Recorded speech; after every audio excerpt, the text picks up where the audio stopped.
15 phone call, 3 lakh की रिश्वत और गुनहगार की बेगुनाही। पुणे पोर्श कांड में सीक्रेट डील, इनसाइड स्टोरी की आज हम बात करेंगे कि कैसे पैसों की दम पर वह गुनहगार बाहर आजाद घूम रहा है, जो एक नहीं बल्कि 2 परिवारों के बच्चों का मौत का जिम्मेदार है। जी हाँ, दरअसल शराब के नशे में धुत बीच सड़क पर 2 बेगुनाहों को कुचल देने वाली पोर्श कार को चलाने वाला विशाल अग्रवाल के 17 साल 8 महीने के लड़के को लेकर 19 मई की सुबह पूरे पुणे शहर में हाहाकार मचा हुआ था।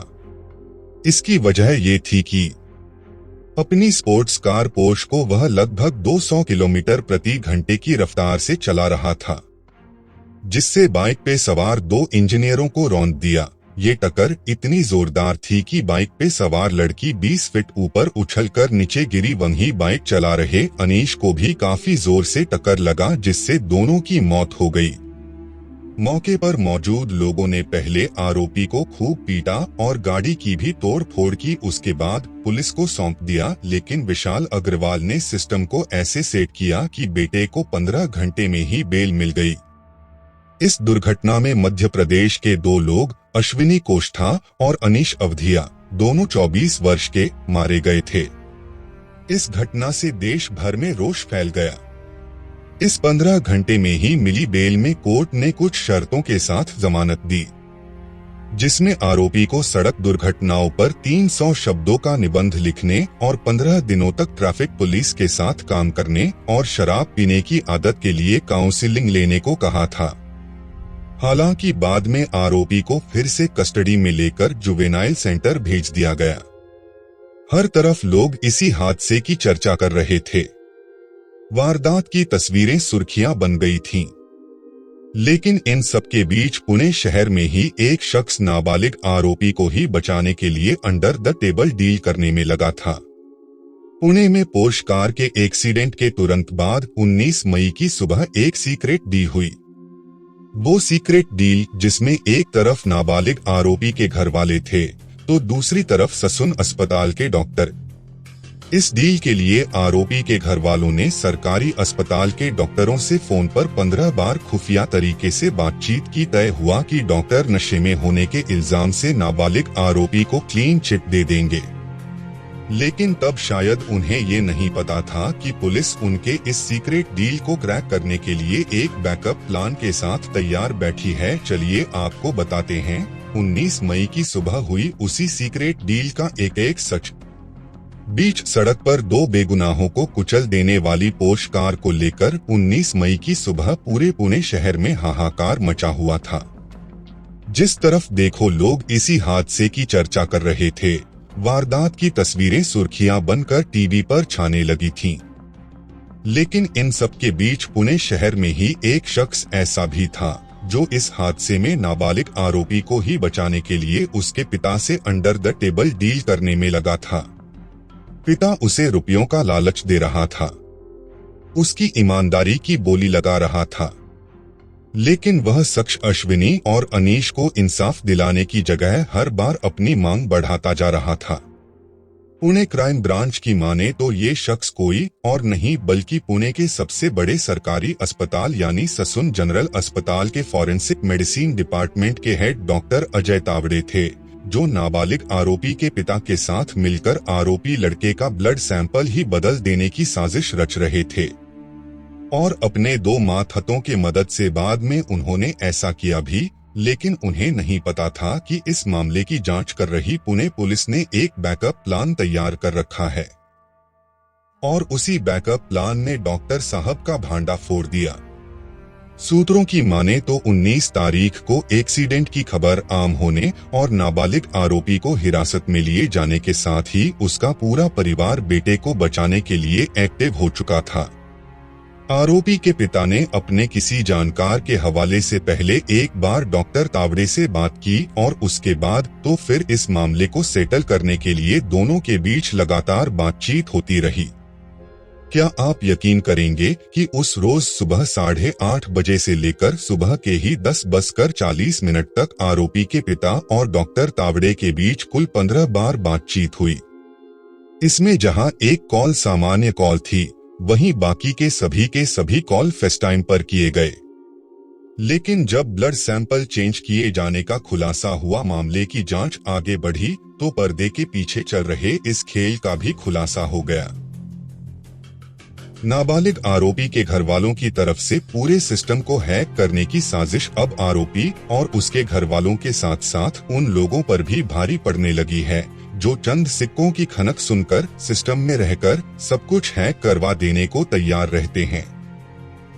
नाबालिग आरोपी के पिता से रिश्वत में लाखों रुपए लेकर आरोपी का ब्लड सैंपल ही चेंज कर देने वाले डॉक्टर श्रीहरि हलनोर को बुधवार को जहां नौकरी से हटा दिया गया, वहीं उसके सीनियर और ब्लड सैंपल चेंज करने की साजिश के किंगपिन डॉक्टर अजय तावड़े खिलाफ कड़ी कार्रवाई के लिए directorate of medical education and research को लिखा गया। पुलिस ने इस सिलसिले में अब तक इन दोनों डॉक्टरों के अलावा उनके डिपार्टमेंट के एक चपरासी को भी गिरफ्तार किया है, जिन पर रुपए लेकर खून बदलने का इल्जाम है। क्राइम ब्रांच के सूत्रों की माने तो अब तक की छानबीन में ये साफ हुआ है कि खून बदलने की इस साजिश के लिए नाबालिग आरोपी के पिता ने 3 लाख रुपए दिए थे, जिनका डॉक्टरों ने आपस में बंदरबांट कर लिया था। लेकिन अब पता चला है कि वो 3 लाख रुपए तो डॉक्टर तावड़े के 2 मातहत यानी डॉक्टर हलनोर और डिपार्टमेंट के प्यून ने ही 2.5 लाख और 50,000 रुपए के तौर पर ले लिया था। डॉक्टर तावड़े को तो अलग से रिश्वत दी गई, जिसकी राशि कितनी है ये अभी पुलिस पता भी नहीं कर सकी है। पुलिस ने वो 3 लाख रुपए डॉक्टर हलनोर के घर से और अस्पताल के कर्मचारी अमित के पास से बरामद कर लिए हैं। लेकिन रिश्वत में खुद को मिली रकम को लेकर डॉक्टर तावड़े ने अभी अपना मुंह सी रखा है।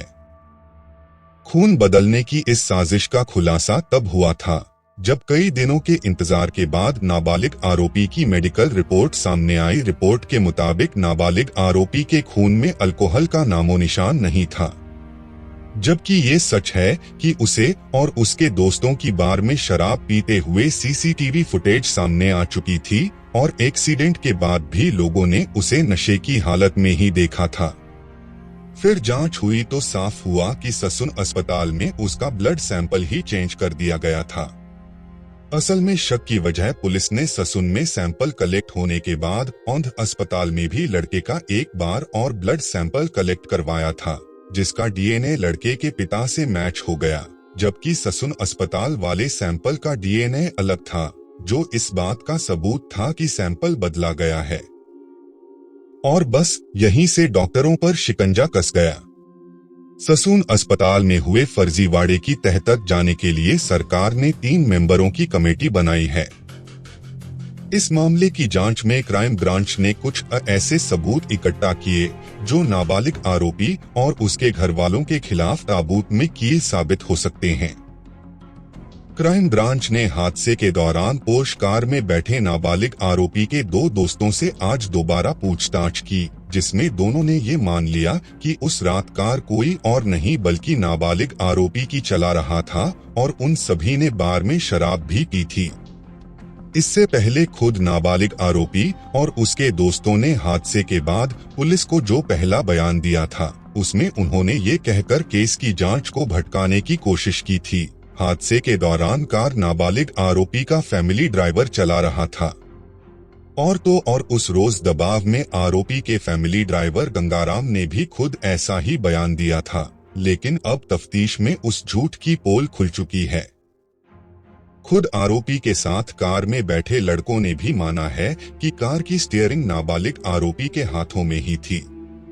इससे पहले आज तक ने हादसे को 2 चश्मदीदों से भी बात की थी, जिन्होंने ये माना था कि वारदात के वक्त कार नाबालिग आरोपी ही चला रहा था और वारदात इतनी भयानक थी कि उसमें खुद एक चश्मदीद के साथ साथ कई और लोग बाल बाल बच गए थे।